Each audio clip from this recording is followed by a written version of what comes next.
은혜로우신 아버지 하나님 감사합니다. 오늘도 저희들을 주의 전으로 불러주셔서 전능하신 하나님을 아버지라 고백하며 우리를 죄와 사망에서 구원하신 예수 그리스도 그 보혈의 피의 은혜를 감격적으로 고백하며 오늘도 말씀과 기도하는 가운데 찬양하는 가운데 성령의 임재하심을 통해서 기름 부으심을 통하여 주실 은혜를 소망하며 이 시간 주 앞에 엎드린 주의 종들을 기억해 주시옵소서. 아버지 하나님, 이 시간도 하나님께서 강건적인 역사로 붙잡아 주셔서 한 사람도 말씀의 은혜를 잊어버리는 그런 연약한 자 없게 해주시고 모두가 주의 말씀 가운데 들어가 그 능력과 은혜를 맛보게 해주시며 하나님이 이 시대에 주시는 거룩한 사명을 다시 회복하고 담대하게 일어나 능력 가운데 한 주간의 삶을 살아갈 수 있도록 도와주시옵소서. 예수님의 이름으로 기도하옵나이다. 아멘. 아멘. 반갑습니다. 오늘 주의 전을 찾은 믿음의 가족들 너무 좋고요. 우리 명절 주간이었음에도 불구하고 우리 하나님의 이름을 어떻게 높일까, 또 명절을 보내면서도 하나님께 어떻게 하면 영광을 돌릴까, 이런 고민 속에 또 한 주간을 보내고 오신 여러분들을 축복합니다. 우리 좌우 옆 사람 이렇게 축복하겠습니다. 잘 오셨습니다. 주님은 당신을 사랑하십니다. 이렇게 축복하겠습니다.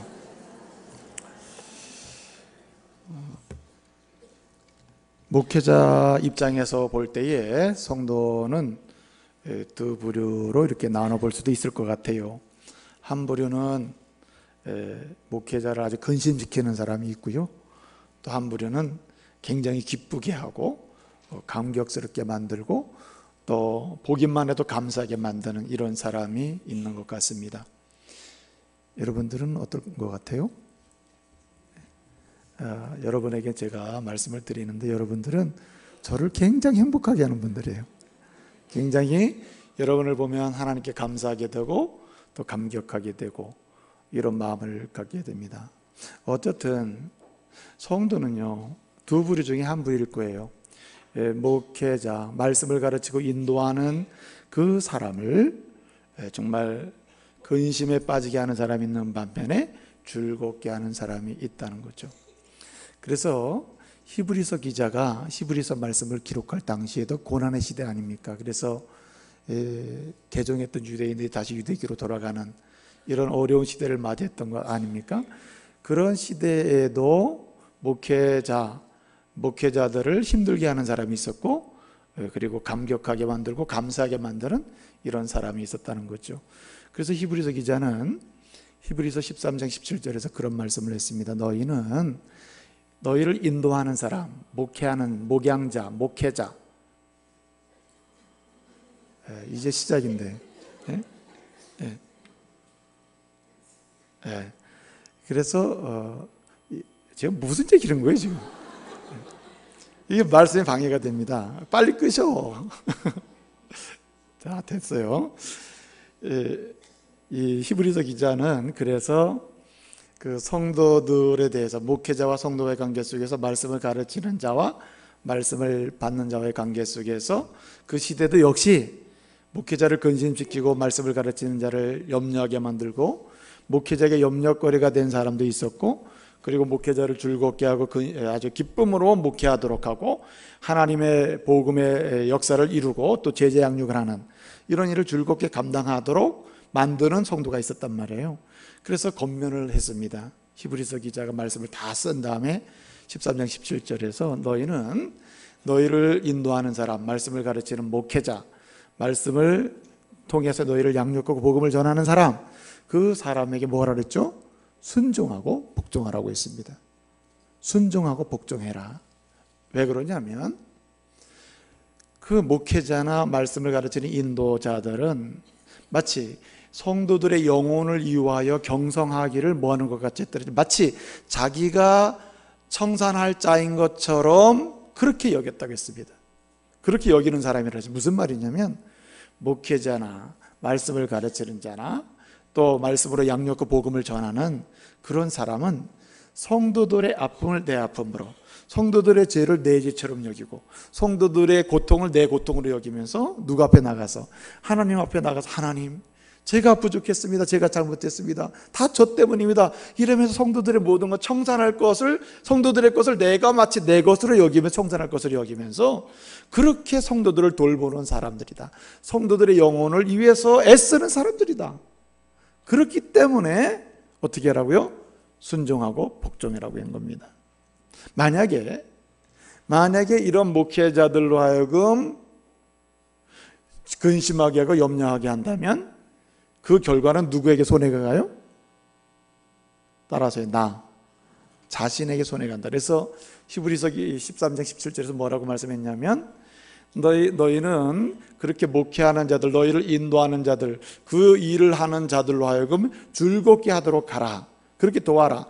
반대로 만약에 그들이 목회를 하고 목양을 하고 인도하는데 근심을 가지고 하게 만든다면, 만약에 그렇게 된다면 너에게는 뭐가 없다고 그랬어요?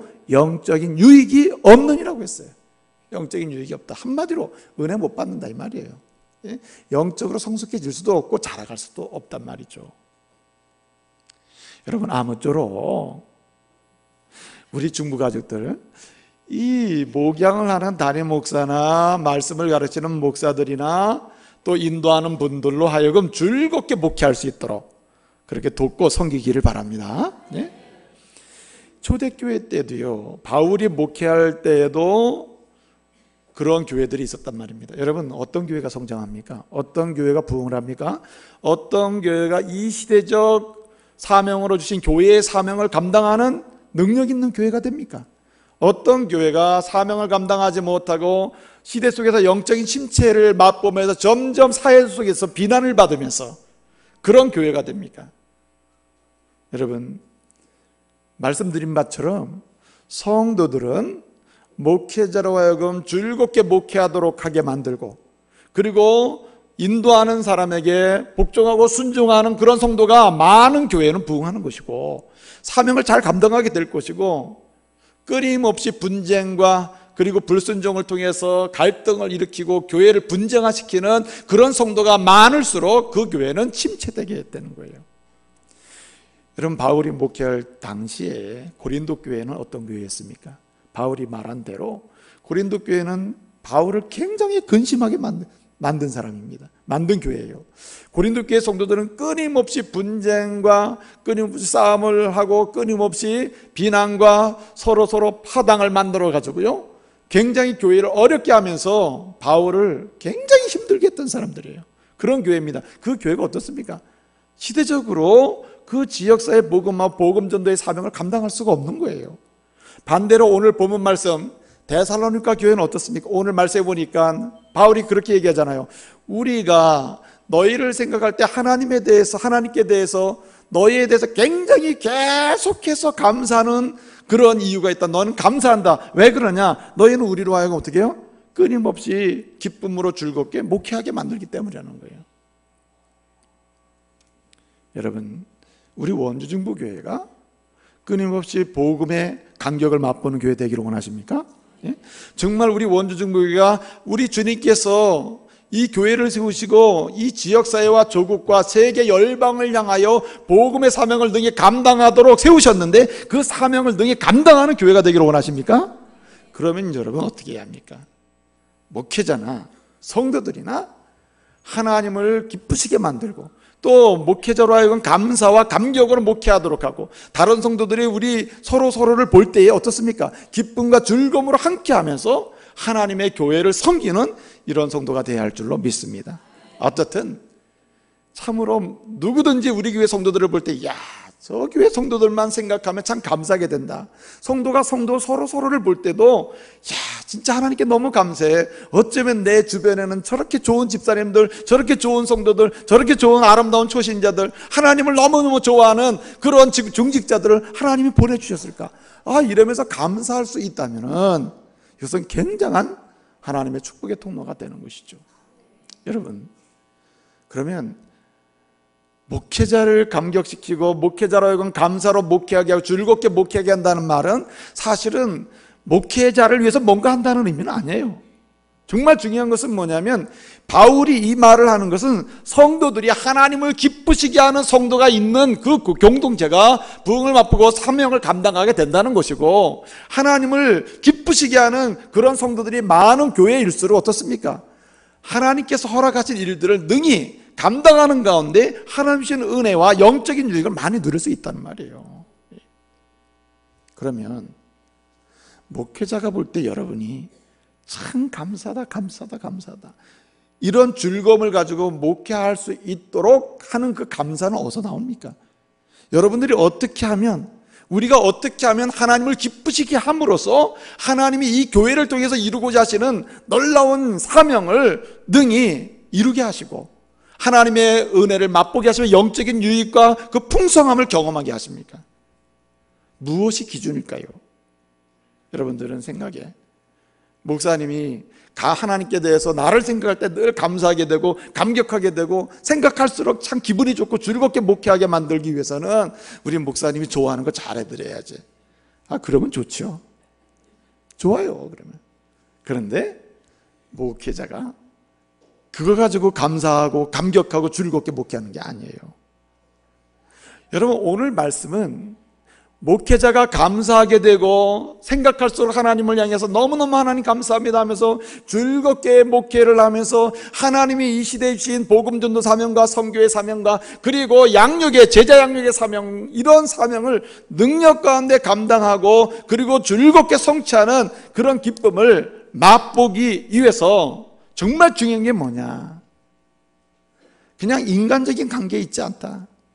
뭐 할 때 가장 목회자는 즐거운가? 뭐 할 때 목회자는 가장 감사가 넘치는가? 뭐 할 때 하나님이 가장 즐거워하시고 기뻐하시는가? 무엇을 할 때 영적인 유익을 충만하게 우리에게 베풀어 주시는가? 따라합시다. 오직 성경. 오직 성경을 붙들고 살 때입니다. 오직 말씀을 따라 살 때 하나님이 기뻐하시는 거예요. 여러분, 하나님은 우리의 완전함과 온전함과 도덕적 윤리적으로 뭔가 다른 사람이 볼 때 야 뛰어나다 이것을 보고 기뻐하시는 게 아니에요. 우리는 다 차이가 있고 우리는 다 죄인이고 부족한 자들이에요. 유한한 자들이에요. 이미 우리는 연약한 존재들입니다. 그 사실을 시인해야 돼요.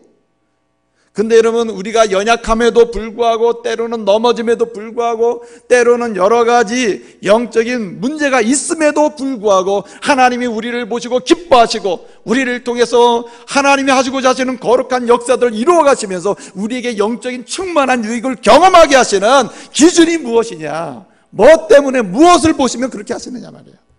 말씀을 붙들고 갈 때 말씀을 붙들고. 여러분, 목회자가 여러분을 볼 때 정말 즐거울 때 언제인지 아십니까? 여러분의 입술과 여러분의 삶의 여정에서 오직 말씀입니다. 목사님 오직 말씀이에요. 오직 성경이에요. 나는 말씀대로 갑니다. 나는 힘들지만, 나는 이해가 안 되지만, 나는 능력도 없지만 오직 말씀대로 가보려고 합니다. 말씀대로 순종하고 말씀 붙들고 한번 가보려고 합니다. 이런 성도 보면요 감격이 돼요. 이야, 참 멋있다. 왜 바울이 오직 말씀 오직 성경 붙들고 가는 사람, 그 사람 보고 감사하게 됐을까요? 완전해서요?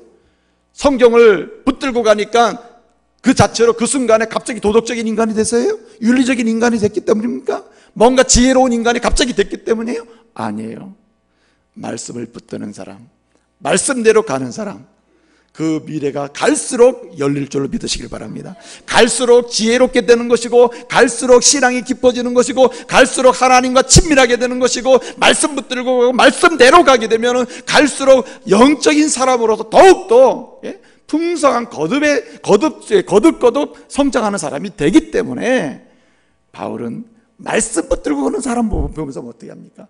말씀 사랑하는 그 사람 보고 말씀대로 가고자 하는 그 사람 보고 어떻게 해요? 나는 너희를 보고 감사한다. 나는 너희를 보면 즐겁게 목회할 수가 있어. 그렇게 말하는 거예요. 그래서 오늘 13절 보니까 뭐라고 말씀하고 있습니까? 내가 너희를 보면서 끊임없이 하나님에 대해서 하나님께 너희로 인해서 감사하는 이유는 있다. 이유가 뭐냐? 우리가 너에게 전한 하나님의 말씀을 사람의 말로 받지 아니하고 뭘로 받아요? 하나님의 말씀으로 받았기 때문이다 라고 하고 있어요. 이게 무슨 얘기입니까? 쉬운 말로는 말씀 사랑이라. 말씀 사랑. 예? 말씀이라면 사랑하고 말씀대로 가기를 원하고 말씀 붙들고 인생을 하나님 앞에 살아보고자 하는 너희들 보면은 감격이 되고 너희는 참 귀한 사람이라 이거예요. 진정한 성도는요, 형식에 익숙한 사람이 아니에요. 진정한 성도는 교회에서 여러 가지 종교적 경험을 하는 사람이 아니에요. 진정한 성도, 진정한 믿음의 사람, 진정한 성숙으로 나가는 그 사람은 어떤 사람이냐? 말씀 붙들고 있는 사람이에요. 왜 그렇습니까, 여러분? 말씀을 붙드는 동안에, 말씀대로 가는 동안에, 말씀을 의지해서 가는 동안에, 말씀을 따라가는 동안에 말씀의 기적이 여러분의 삶 속에서 일어나기 때문이에요. 여러분, 말씀을 붙드는 사람치고 말씀의 능력과 역사를 경험하지 못하는 사람은 없습니다, 여러분. 하나님의 말씀을 붙들고 말씀대로 말씀을 통하여 가고자 하는 그 사람에게는 말씀의 역사가 일어나요. 어떤 역사가 일어납니까? 말씀은 크게 세 가지 역사를 일으키죠. 말씀을 붙드는 사람에게 말씀이 기준이 되고 권위가 돼서 그 사람을 흔들리지 않게 하는 줄 믿으시길 바랍니다. 흔들리지 않게 만들어요, 여러분. 여러분, 세상이 흔들리는 세상이에요. 세상은요, 가치가 혼돈된 세상이에요. 가치 혼란이 온 세상입니다. 요즘 세상은요, 무엇이 옳고 그른지 분별하기 어려운 세상이에요. 무엇인가 말하려고 할 때 뭘 기준으로 말할 수가 없는 세상이 됐습니다, 여러분. 이러한 세상 속에서도요, 절대적으로 흔들리지 아니하고 견고히 있어서 하나님이 기뻐하시는 사람으로 세상을 담대하게 전진하고 나갈 수 있고 도전하며 나갈 수 있는 사람이 어떤 사람입니까? 말씀을 붙들고 말씀대로 가려고 하고 말씀 의지하고 하는 사람, 그 말씀이 뭐가 돼요? 그에게 기준이 되고 권위가 돼서 말해요. 흔들리지 않게 만들어요. 여러분, 믿음 생활하다 보면 얼마나 많이 흔들립니까? 이쪽으로 갔다가 저쪽으로 갔다가 뒤로 갔다가 앞으로 갔다가 위험하죠. 위험해요. 그런데 여러분, 말씀을 붙드는 사람은 반드시 기준점으로 돌아오는 거예요. 말씀으로 돌아와요. 여러분, 인생을 기준 없이 산다는 것, 권위 있는 기준이 없이 인생을 산다는 것은요, 그 자체로 아무리 뭔가 성취했다더라도 그 다음에 바로 뭐가 오냐? 실패가 오는 거예요. 기준 없이 산다는 말은 무엇인가 명예를 얻었다 하더라도 바로 잃게 되는 거예요. 권력을 얻었다 하더라도 권력의 오용과 남용을 통해서요, 실패하게 되는 거예요.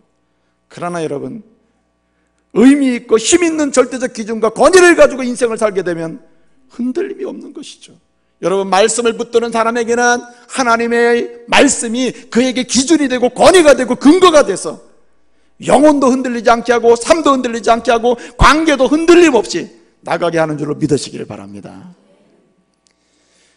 여러분, 어느 날 말이에요, 솔개가 말이에요, 솔개가 하늘을 쫙 날다가요, 바다의 해변을 보니까요, 이 해변 모래사장에 이만한 물고기 하나 떡 떨어져 있는 겁니다. 그래서 솔개가 그냥 저건 내 거야! 그래가지고 막 쫙 들어가서 그냥 발로 딱 잡으려고 그러는데 앞을 보니까 까마귀가 있는 겁니다. 까마귀도 그걸 보는 순간 내려와가지고 발로 그냥 딱 한 물고기 한 기탱이를 잡은 거예요. 그래서 싸움이 일어나는, 이건 내가 먼저 잡았어. 네가 양보해. 아니야, 내가 먼저 잡았어. 뭐 난리가 난 겁니다. 지나가던 매가 말이에요, 본 거예요. 물고기 한 마리 주고 싸우고 있네. 그래가지고 이 매가 말에 쏜살같이 내려와서 제안을 했습니다. 야, 싸우지 마라. 너 나나 다 샌데 서로 이해하자. 대신에 이 모래 해변에다가 여기 묻어두고 내일 아침에 누구든지 일찍 오는 사람이 먹는 걸로 하자. 가져가는 걸로 하자 말이에요. 그러니까 전부 고개를 끄덕끄덕, 우리 싸울 게 아니라 그러면 여기 묻어두고 내일 아침에 일찍 오는 사람이 먹는 걸로 하자 말이에요. 그리고 이제 얘기를 하고 오는 새가 이제 모래사장에 이제 묻기 시작했습니다. 묻는데 솔개가 머리를 씁니다. 야, 이거 넓고 넓은 모래사장에 그냥 묻어놓으면 어떻게 찾는단 말이냐? 그렇지. 뭔가 찾으려면 뭔가 있어야 되는데. 그래서 두리번 거리다가 하늘을 딱 쳐다봤어요. 쳐다보니까 바로 묻는 장소 위에 태양이 떠 있는 거예요. 그렇구나. 이거 말하면 다른 새가 아니까 속으로, 그래, 내일 아침 일찍 일어나서 태양이 있던 곳에 내려가서 잘 먹어야지. 그러니까 열심히 묻습니다. 그러더니만 여러분, 이 까마귀가요, 야, 큰일이네. 이거 그냥 묻어놓으면 안 되는데 이렇게 생각합니다. 그래, 나도 내 마음에 나만 아는 장소를 정해야지. 하늘을 쳐다보니까 흰 구름 뭉게뭉게 예? 흰 구름이 딱 떠 있는 겁니다. 아, 그렇구나. 내일 아침에 일어나자마자 구름 떠 있는 밑에 가서 찾으면 되겠구나. 그리고 이제 심습니다. 매가 두리번 그러니, 야, 이거 감추긴 감추는데 어떻게 찾는단 말이냐. 매가 두리번 그러다가 그 둘레에 보니까 요만한 돌 하나가 떨어져 있는 겁니다. 그렇지, 저 돌에서 한 10발자국만 오면은 이 고기가 묻히겠구나. 그러고는 열심히 새가 묻고 간 겁니다. 자, 그 다음날 아침 됐어요. 예? 솔개는 해 따라가고 까마귀는 구름 따라가고 매는 뭐 따라가요? 돌 따라가는 거예요. 여러분 보세요. 믿음 생활이 이와 같다는 거예요. 오늘 이 시대의 성도들이 얼마나 어리석으냐.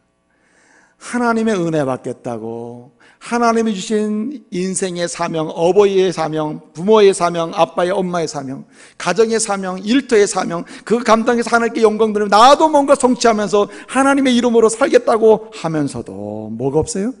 기준이 없는 거예요. 세상에 흔들리는 기준 잡고요, 이거 붙잡고 기준을 하면 되게 찹니다. 근데 안 된다는 거예요, 여러분. 왜 오늘 이 시대 많은 성도들이 하나님이 주시는 영적인 승리와 감동과 감격을 누리지 못하냐? 기준이 없기 때문이에요. 말씀을 사모하는 사람에게, 말씀을 붙들고 말씀대로 가는 사람에게 성경이 변함없이 기준이 되는 줄 믿으시길 바랍니다. 이사야 40장 6절에서 8절까지를 말씀 보게 되면요, 이사야가 뭐라고 외치고 있습니까? 하나님의 말씀 어떻게 선포하고 있습니까? 모든 육체는 말이에요, 풀과 같다 그랬어요.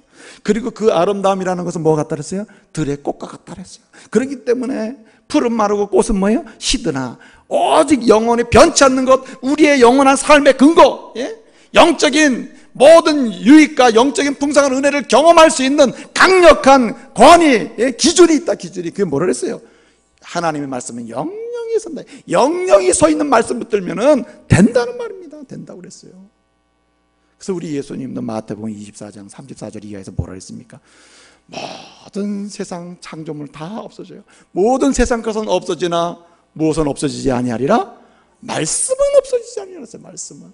그러니까 영영이 변치 아니하고 영원토록 우리와 함께하는 말씀을 붙들고 가게 되면은 흔들림 없이 인생을 살 수 있다 이 말이에요.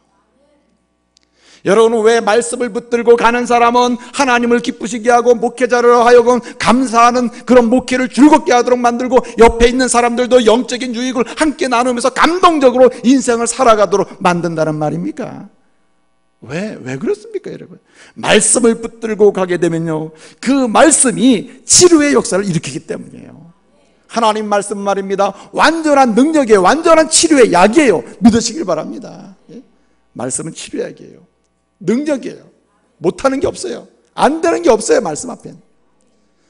로마서 1장 16절 보면 그래서 뭐라 그랬습니까? 하나님의 말씀, 그 복음은 믿는 자들에게 뭘 주셔요? 구원을 주시는 하나님의 능력이라 그랬어요. 여러분, 하나님의 말씀을 붙들고 가게 되면은 어떤 상황에서 말씀을 붙들고 말씀대로 말씀을 통하여 가게 되면 내 인생의, 내 자신의, 내 영혼의 처참한 모습을 발견하게 돼요. 아, 그렇구나. 나는 죄인이구나. 이 말씀을 보니까 나는 하나님 앞에서 정말 구제불능이구나.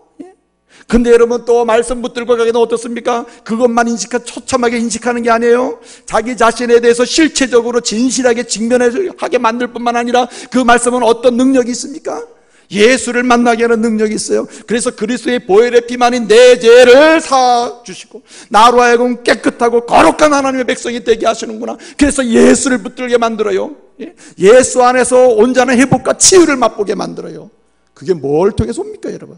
말씀을 통해서 오는 거예요. 말씀 붙들고 갈 때 말씀 속에 임하시는 성령을 통해서 어떻습니까? 예수님 만나게 하시고 내가 죄인임을 알게 하시고 예수를 통해서만이 내가 죄에서 잠으로 해방되고 자유함을 얻어서 하나님의 의롭게 하시는 은혜의 자리로 들어갈 수 있구나. 그걸 깨닫게 된단 말이에요. 여러분, 말씀은 영혼만 치료하는 게 아닙니다. 말씀을 붙들고 갈 때 말씀은 어떤 능력이 있습니까? 말씀은 우리의 관계를 치유합니다. 말씀은 우리의 육체를 치료해요. 우리의 범사를 치유해요. 그게 말씀이에요. 그래서 여러분, 히브리서 4장 16절에서 뭐라고 말씀하십니까, 여러분? 하나님의 말씀은 어떻다 그랬어요? 하나님의 말씀은 살았고 운동력이 있다 그랬어요. 그래서 어떻다 그랬습니까? 우리의 골수와 우리의 영과 혼과 골수를 쪼개기까지 하고 우리의 마음의 생각과 우리의 마음과 생각을 감찰까지 한다. 무슨 말입니까, 여러분? 우리의 일상을 어떻게 해요? 온전하게 만들어가는 능력이 말씀에 있다는 말입니다. 그래서 여러분 보세요. 문제가 있을 때, 고통스러울 때, 삶이 꼬일 때, 육체의 문제든 영혼의 문제든 범사의 문제든 관계의 문제든 그 모든 문제의 근원을 풀어야 할 때 어디로 가야 합니까, 여러분? 말씀으로 가야 할 줄로 믿으시길 바랍니다.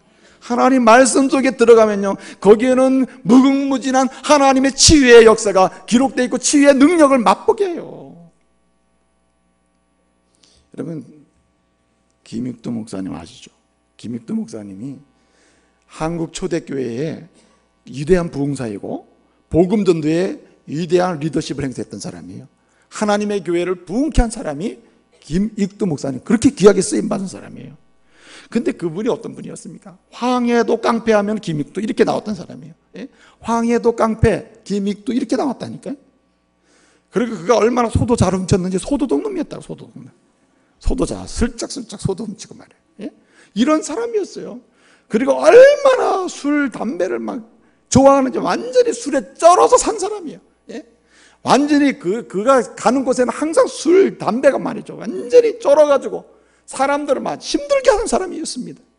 그가 여러분 하나님의 말씀을 받고 예수를 만나고 그리고 자신의 죄인임을 깨닫고 치료를 받습니다. 치료를 받고 이제는 새 사람이 되잖아요. 영혼도 치료받고 육체도 치료받고, 그래서 어떻게 합니까? 금주구면의 사람이 돼요. 완전히 새 사람이 된 겁니다. 그와 함께 깡패로 다니던 많은 친구들이, 깡패 친구들이 이렇게 얘기해요. 야, 익두야, 네가 어떻게 그렇게 금주구면을 하고 어떻게 하는 일마다 생각하는 것마다 우리와는 차원이 다른 그런 생각을 하고 사느냐 말이야. 어떻게 그렇게 새 사람으로 거듭나게 됐느냐고. 김익두 목사님 뭐라 그랬다고 얘기합니까? 참 그 얘기 들으면 저는 항상 웃음이 나요. 김익두 목사님 그렇게 얘기했답니다. 야, 내가 요즘에 약 먹고 있어. 약 먹고 있는데 더도 말고 2첩만 먹으면 돼. 그 당시엔 다 한약이니까 2첩만 먹으면 돼. 2첩을 다 먹고 또 계속 먹고 계속해서 2첩을 먹는데 지금도 먹고 있다고. 그랬더니 나도 모르게 내 양심이 회복되고 생각도 좋아지고, 그리고 하는 일마다 잘 되고, 그리고 인생 여정 속에서 다른 사람을 감동시키는 이런 아주 선한 일에 아주 재미를 붙이며 살게 됐다고 말해요. 그 친구들이 야, 그 약 나도 좀 먹어보자 말이야. 어느 한의원에서 파냐고. 그건 한의원에서 지는 게 아니라 이거는 특별한 약이라고. 그러면서 성경책을 들면서 한 첩은 신약이고 2첩은 구약이란 말이에요. 그래가지고 신구약을 2첩 약을 제대로만 먹으면 이처럼 나처럼 내가 증거단 말이에요. 나처럼 인생이 바뀐단 말이에요. 그렇습니다, 여러분. 아무리 여러분들이 보기에 도저히 구제불능 희망 없는 그런 사람이라 하더라도 말씀을 붙들고 말씀 속으로 들어가면 말씀에 치유하는 능력이 그를 살릴 줄로 믿으시길 바랍니다. 완전히 바꿔놓는 거예요. 방향 전환을 시켜버린다고요. 미국의 22대 대통령도 하고 24대 대통령도 한 사람이 클라이 브라드라는 사람이에요. 그런데 이 사람이 본래는 젊은 시절에 완전히 개판이었어. 한마디로 엉망으로 살던 사람입니다. 어느 날 친구들과 함께 술집을 갑니다. 야, 술 먹으러 가자. 술집으로 가는데 어떤 꼬마 소녀가 말이에요. 길거리에서 예수 믿으세요. 예수 믿으세요. 죄의 삭은 사망입니다. 죄 짓는 결과는 사망이에요. 죄의 삭은 사망이에요. 그 소리를 자꾸만 하는 거예요. 참 듣기 싫은 소리지만 지나가면서 그 소리를 2번이나 몇 번이나 듣고 지나갔는데 더 갈 수가 없는 거예요. 마음에 확 끌려가지고 죄의 삭은 사망이래. 죄의 삭은 사망이래. 그래가지고 이 사람이요, 돌아오는 길에요, 다시 돌아와. 나 술집 못 가. 친구들한테 얘기하고는 집으로 가는 길에 서점에 들려가지고 성경책을 사가지고 집에 들어가서 막 열심히 읽었다는 거예요. 그 말씀에 치유하는 능력을 통해 가지고 자신이 죄인임을 발견하고 오직 치료할 수 있는 분은 예수님이고 예수의 흘린 보혈밖에는 내 죄를 깨끗하게 살 분이 없구나. 예수님만이 내 인생을 바꿀 수 있구나. 그리고 예수를 영접하고 예수 안에서 자유케 되어서 인생이 바뀌었다는 거예요. 그래서 그는 그냥 인생을 막 살아가는 젊은 시절을 포기하고 어떻게 합니까? 법률을 공부하고 정치로 뛰어들어서 드디어 그가 22대 대통령이 됐단 말이에요. 그가 대통령 취임식에 그런 간증을 했답니다. 나의 방탕한 나 같은 사람을 오늘 이 미국을, 조국을 위해서 일할 수 있는 그런 사람으로 만들어 놓은 이런 변화와 그런 엄청난 이런 치유의 역사는 무엇 때문이다? 성경 때문이었다. 성경 때문에. 복음의 능력이라. 복음의 능력, 십자가의 능력 때문이라고 그렇게 간증을 했다는 말입니다. 그렇습니다, 여러분. 나 자신도 나를 모르잖아요. 나 자신 내 습관 못 고치잖아요. 내가 가지고 있는 사상도 못 고쳐요. 내가 자신에 대해서 내 스스로 할 수 없는 게 너무나 많아요. 근데 여러분, 내가 나 자신에 대해서 할 수 없는 것, 그것조차도 근원적으로 바꿔놓으시고 치료하시고 회복시키시고 하나님이 기뻐하시는 거룩한 이 시대의 인물로 바꿔놓는 그 능력이 어디 있습니까? 여러분? 말씀에 있는 거예요. 말씀에. 그렇기 때문에 말씀을 붙들고 사는 사람은 주변의 사람을 감격하게 만들고, 목회자라 하여금 감사와 즐거움으로 목회하고 하게 만들고 하나님을 기쁘시게 만들게 되는 거죠. 어디 그뿐입니까 여러분? 왜 이 말씀을 붙들고 말씀을 통하여 가는 사람은 왜 다른 사람으로 하여금 감사하게 만들고 하나님을 기쁘시게 만듭니까? 왜 그 자신도 영적인 풍성한 유익의 그런 은혜를 체험하면서 그렇게 살 수 있단 말입니까? 그 이유가 뭡니까 여러분? 말씀은요, 완전한 공급처예요. 공급처. 완전한 그런 공급이 어디서 이루어지냐? 말씀을 통해서 이루어진단 말이에요. 한 사람이 태어나서 한 사람이 인생 여정 속에 예수를 만나고 또 예수를 만나서 이제 하나님의 제사함 받고 그럼 하나님의 자녀가 돼서 제자다운 삶을 충만하게 살아서 결국 하나님 나라에 들어가기까지 모든 영적인 필요든 육적인 필요든 관계의 필요든 모든 필요를 충만하게 공급해주는 근원지, 그 원천이 어디에 있느냐? 말씀이에요. 말씀. 하나님의 말씀은요, 우리의 모든 필요한 것들 어떤 것도 공급하지 못하는 게 없습니다, 여러분. 그래서 말씀을 붙드는 사람은 성령의 충만한 열매를 맺게 되는 거예요. 왜? 하나님께서 말씀을 붙들고 있는 그 사람, 말씀을 통해서요, 필요한 것들을 공급해 주시기 때문이에요. 근데 문제는 어디 있습니까, 여러분? 이러한 말씀을 어떻게 해야 된다고요? 붙들어야 하는 데 있습니다. 오늘 말씀대로 하나님의 말씀으로 이 말씀을 늘 받아야 된다는 데 있다는 거예요. 여러분, 신약 성경에는요, 말씀을 받는다, 말씀을 받는다, 말씀을 사랑한다, 이렇게 말씀을 뭔가 전할 때, 말씀을 읽을 때 말씀 받잖아요. 말씀을 받는다는 말이 두 가지 단어가 있어요. 오늘 본문에 두 가지 단어 다 쓰이는데, 그 한 단어는 오늘 제가 여러분 지금 말씀을 전하잖아요. 선포하잖아요. 근데 여러분 여기 말씀 안 받는 사람 없죠? 여기 지금 주무시는 분도 제 말씀을 받는 거예요. 왜냐? 자기가 원하든 원치 않는 간에 이 귀로 들어갔다 지금 나가고 있다고. 예? 그래서 객관적으로 말씀이 들려지고 내 귀에 들어오고 있는 거예요. 내 마음과 상관없이. 그것이 뭐냐면은 그냥 일반적으로 객관적으로 말씀을 받는 겁니다. 예? 그것을 헬라어로 뭐라 그러냐면 페랄라 본테스라고 그래요. 페랄라 본테스. 예? 페랄라 본테스. 그냥 말씀을 그냥 받는 거야. 그냥 들어오는 대로 그냥 들어가나 보다 나가나 보다. 일로 가다 일로 가네. 뭐 이렇게 편하게 그냥 생각하면 편하게. 객관적으로 말씀이 그냥 들려지는 거예요. 오늘 누구든지 이렇게 페랄라 본테스의 그 말씀을 받는 일은 한 사람도 빠짐없이 다 하고 있는 겁니다, 여러분. 근데 여러분 정말 중요한 게 있어요. 그것이 뭐냐? 에닥 사스데라는 것인데, 그것은 뭐냐면 말씀을 받는다는 말이 동일하게 말씀을 받는다는 말인데 무슨 얘기냐? 이 말씀은 하나님의 말씀이요, 이것 없이는 나는 죽습니다. 이것은 내 생명이고 이 말씀은 내 인생을 완전히 근원적으로 바꿔놓는 완전한 능력이고, 이 말씀은 내 삶의 기준이고 내 삶을 흔들리지 않게 만드는 권위이고, 이 말씀은 내 삶의 필요를 공급하는 완전한 공급처가 되시고, 이 말씀은 나를 근원적으로 영혼이나 육체나 관계나 모든 삶을 치료하는 능력이라고, 그렇게 이 말씀을 신뢰하고 믿으면서 받는 것, 이것을 뭐라 그래요? 에닥 사스데라 그래요. 그런데 여러분 보세요.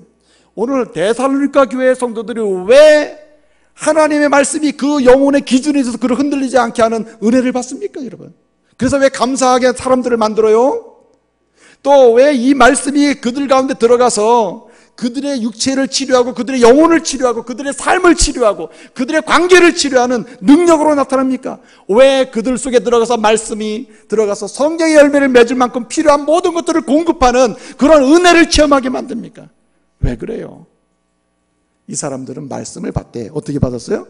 그냥 받는 게 아니라 이 말씀은 하나님의 말씀이요, 생명의 말씀이요, 예수 그리스도를 만나는 유일한 길이요, 능력의 책이라고 하는 그런 말씀의 고백으로 이 말씀을 받을 때 그렇게 됐다는 말이에요.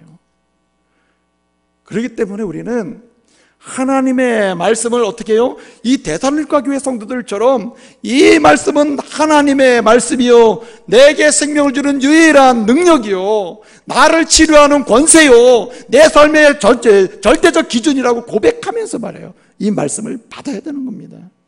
구체적으로 어떻게 받는 겁니까, 이게? 데살로니가 교회 성도들이 잘한 게 세 가지가 있어요.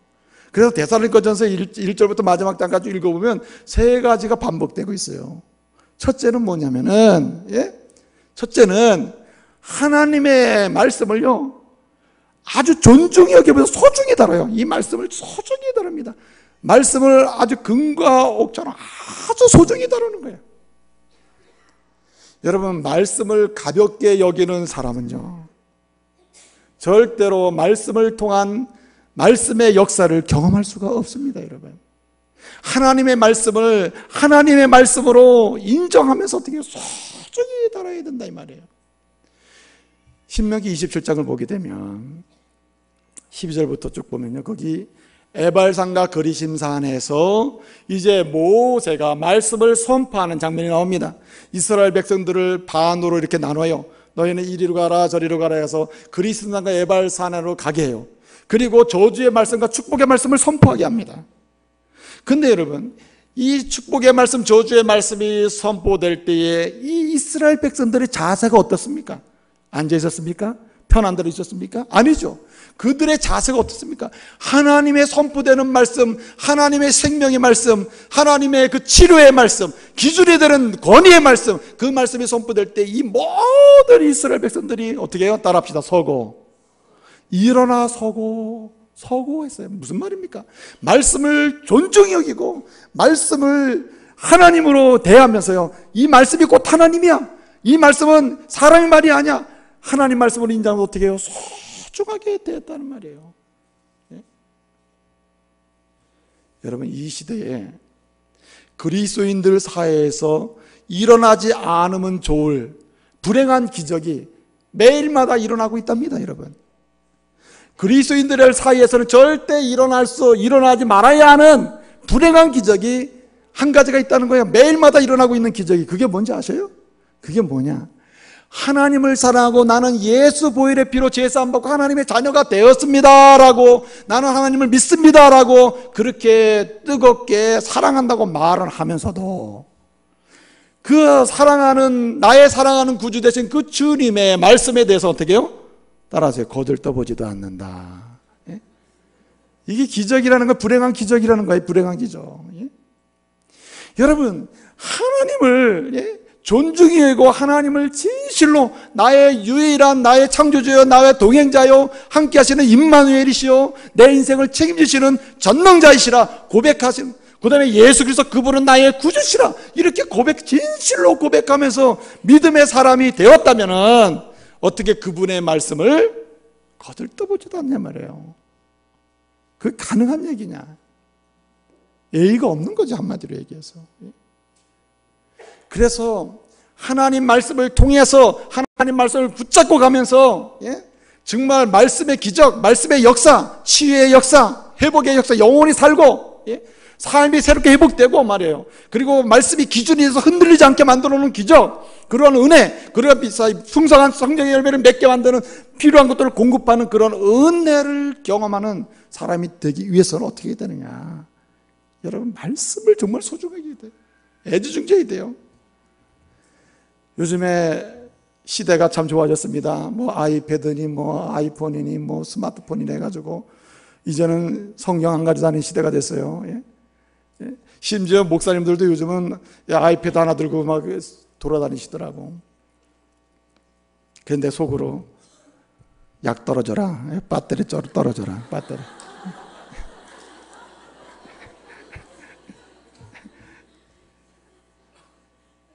여러분 보세요.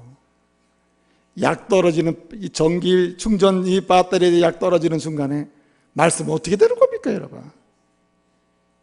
난 안타까워요. 여러분 극동 방송이 있잖아요.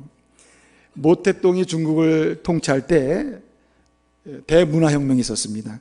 그 당시에 성경책은 모조리 다 고쳐서 다 태워버렸어요. 성경책 못 보게. 중국에 순결하게 주님을 섬겼던 신자들이 얼마나 많습니까?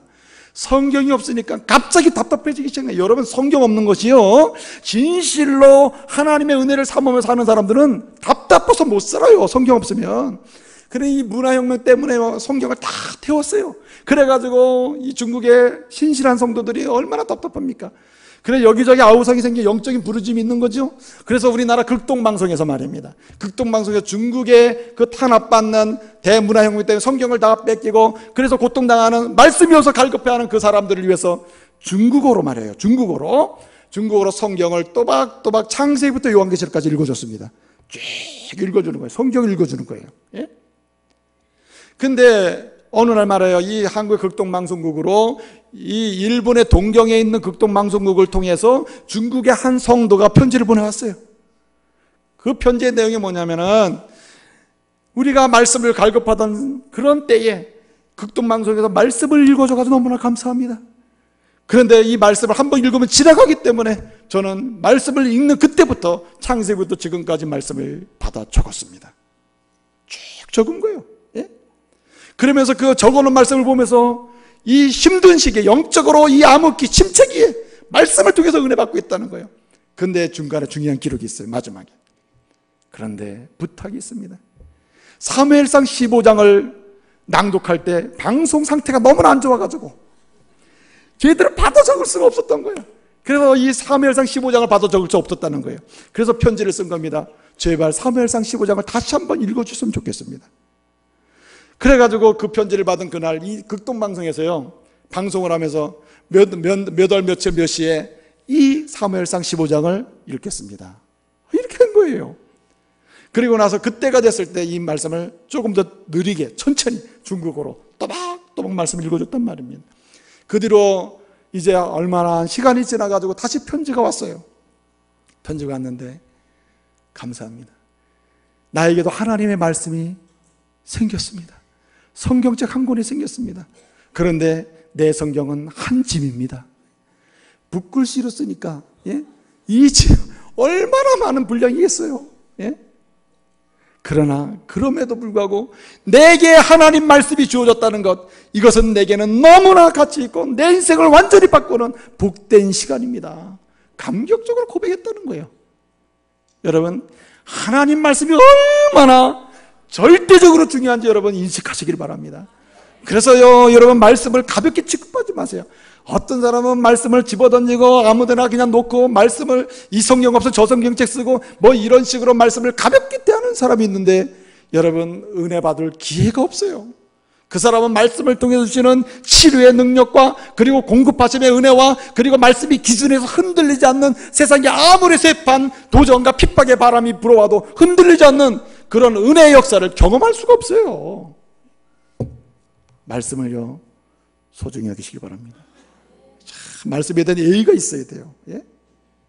말씀 앞에 놓고 못된 말 다 하고 말해요.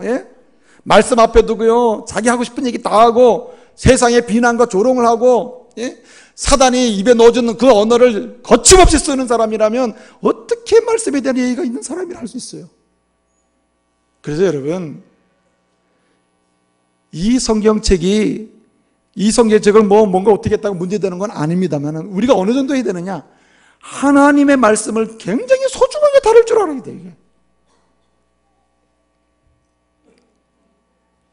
설교학을 가르쳤던 우리 신대원 교수님은요 성경책을 말해요 이러고 걸렸잖아요. 이러고 걷다가 걸리면 성적 안 나와. 말씀으로 사는, 말씀으로 인생의 변화와 그 감격을 맛보고 하나님의 은혜를 입은 사람이 말이야, 하나님의 말씀을 그렇게 우습게 여기는 사람이 뭐가 되겠냐, 주의 종이 될 수 있냐 말이에요. 예? 어떤 분은 우리 목사는 괜히 폰만 잡아, 이게 뭡니까 이게. 이유가 있는 겁니다 여러분. 이유가 있어요. 어떤 분은 목사님들 근엄하고 말이에요, 괜히 권위 잡으려고 이러고 다니는데 좀 가볍게 다니세요. 그런 마음 같으면 이거 하고 돌아다니겠어요 제가? 왜 그래요? 말씀이니까. 할렐루야. 말씀이니까 그러는 겁니다 여러분. 여러분, 하나님의 말씀을 진실로, 하나님 말씀을 진실로 받되 어떻게 해요? 소중히 여길 뿐만 아니라 그 말씀을, 하나님 말씀을 받는 그 자세는 무엇입니까? 데살로니가 교회 성도들이 보여준 게 무엇이냐 말이에요. 예? 그 말씀에 대한 사모함이 있었다는 거예요. 예? 주여, 말씀을 주시옵소서, 말씀을 주시옵소서, 말씀을 주시옵소서. 말씀을 내 말씀의 생명으로 여기게 해주십시오. 하나님 말씀을 생명처럼 여기는 사모함이 있었단 말이에요. 예?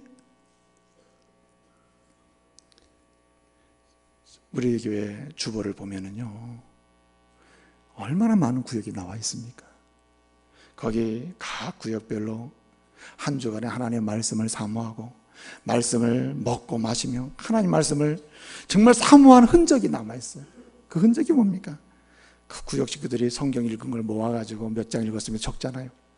근데 우리 교회 구역에 말이에요, 주중에 300장이 넘는 말씀을 읽는 구역이 4구역에서 5구역이 있습니다. 제가 여러분 안 보는 것 같죠? 그 구역 보고를 보게 되면요, 항상 적을 땐 3구역, 많을 땐 5구역이에요. 그 5구역이 얼마나 말씀을 사모하는지. 예? 근데 그 구역을 들여다보면요, 제가 눈물이 나요. 왜 눈물이 나느냐?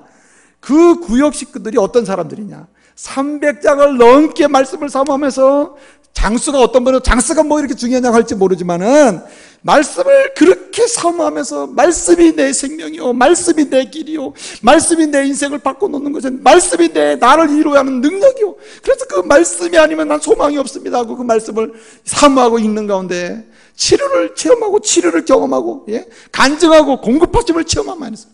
이런 성도들이 어떤 사람들이냐? 예? 암투병하면서 고통받는 사람들. 내 인생에 지금까지 할 거 다 해보고 이렇게 저렇게 다 경험해 봤는데 여전히 내 인생의 중심이 돼 나를 붙잡아 주는 것은 뭐밖에 없어요? 말씀이구나. 예?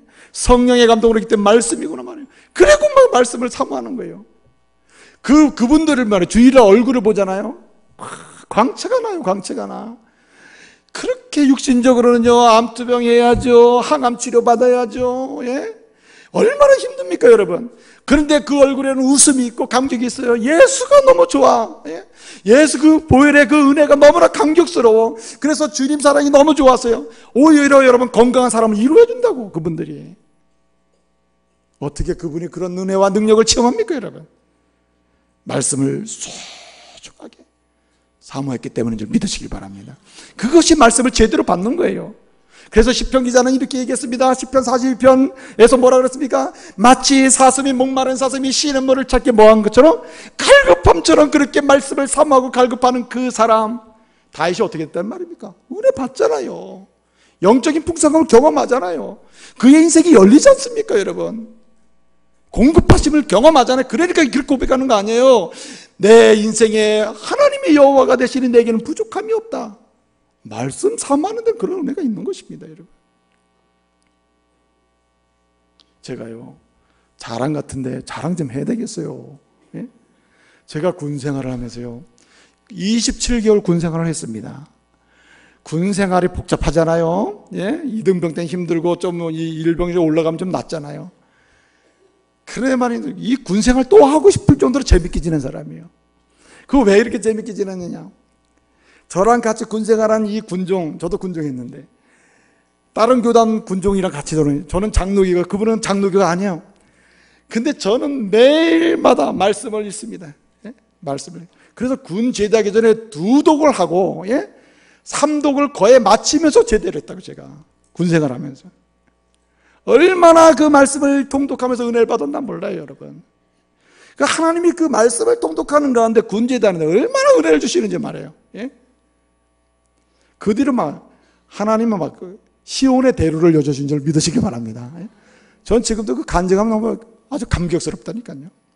근데 여러분, 뿐만 아니라 왜 말씀을 붙들고 말씀을 사모하는 그 사람에게 그렇게 말씀의 은혜와 기적을 주십니까? 이 말씀을 어떻게 받길래? 여러분, 말씀을 받는 것, 오늘 본문 말씀을 보면 말씀을 하나님 말씀 받았다고 하는데 이 받았다는 말은요 무슨 얘기냐? 계속의 의미가 있어요. 계속. 무슨 얘기냐면 말씀을 그냥 듣기만 하는 게 아니라 들음 플러스 순종이에요. 그것이 어떻게 되느냐? 듣는 것과 순종하는 것이 어떻게 해요? 계속되고 있는 겁니다. 그게 뭐 하는 거예요? 말씀을 제대로 받는 것입니다. 그 사람에게 말씀의 은혜가 임하는 거예요. 사랑하는 성도 여러분, 하나님의 말씀을 순종함으로 받기를 바랍니다. 힘써 순종하려고 하는 이런 자세로 말씀을 받을 때 이미 순종이 시작되지 않았다 할지라도 이미 순종이 시작되는 거예요. 사실은. 이제 말씀을 마치겠습니다. 요한 3서 1장 4절에서 사도 요한은 그런 고백을 했습니다. 내가 내 자녀들이 진리 안에서 행한다는 그 이야기를 듣는 것보다 더 큰 즐거움이 없다 했어요. 이 목회자가 말해요. 정말 목회의 진정한 즐거움은 어디서 찾느냐? 성도들에게 다양한 이야기를 듣고 성도들의 다양한 삶의 이야기를 내가 듣지만 그것이 저에게 기쁨이 되겠어요? 안 됩니다, 여러분. 그러면 뭐가 그렇게 즐겁냐?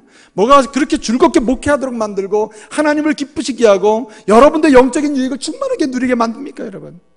여러분이 진리 안에서 뭐예요? 행하는 거예요. 한마디로 오직 성경으로 가는 것입니다. 여러분에게도 시편 기자가 시편 119편 18절에서 고백하는 대로 말해요. 예? 주여 내 눈을 열어주소서. 나로 하여금 내 눈을 열어주셔서 어떻게 해요? 나로 하여금 주의 기이한 법, 법의 기이한 것, 기이한 주의 법을 보게 해달라고 하잖아요. 무슨 말입니까? 말씀의 능력, 말씀의 치료, 말씀의 기적, 말씀이 기준에 흔들리지 않게 하는 은혜, 이것을 보게 해달라고 하는 간구가 아니겠어요? 여러분에게도 이런 은혜가 있기를 말씀으로 축복합니다. 오직 성경입니다. 기도하십시다. 은혜로우신 아버지 하나님 감사합니다. 예수 믿은 지 수년이 됐습니다. 직분도 맡았습니다. 많은 봉사도 하고 있습니다. 그럼에도 불구하고 말씀이 기준에도 흔들리지 않는 은혜를 맛보지 못하고 있습니다. 치료와 회복의 역사를 체험하지 못하고 있습니다. 끊임없이 공급하시는 역사를 통해서 허락하시는 성령의 열매를 맛보지 못하고 있습니다. 주여 긍휼히 여겨주시고 이제는 다시 하나님의 말씀으로 돌아가게 해 주시옵소서. 말씀으로 돌아가서 말씀을 소중히 여기고 경외하며 말씀을 붙들고 참으로 사모하면서 말씀에 순종하기를 힘쓰며 하나님의 말씀을 통해 주시는 은혜를 보게 해 주옵소서. 예수님의 이름으로 기도하옵나이다. 아멘.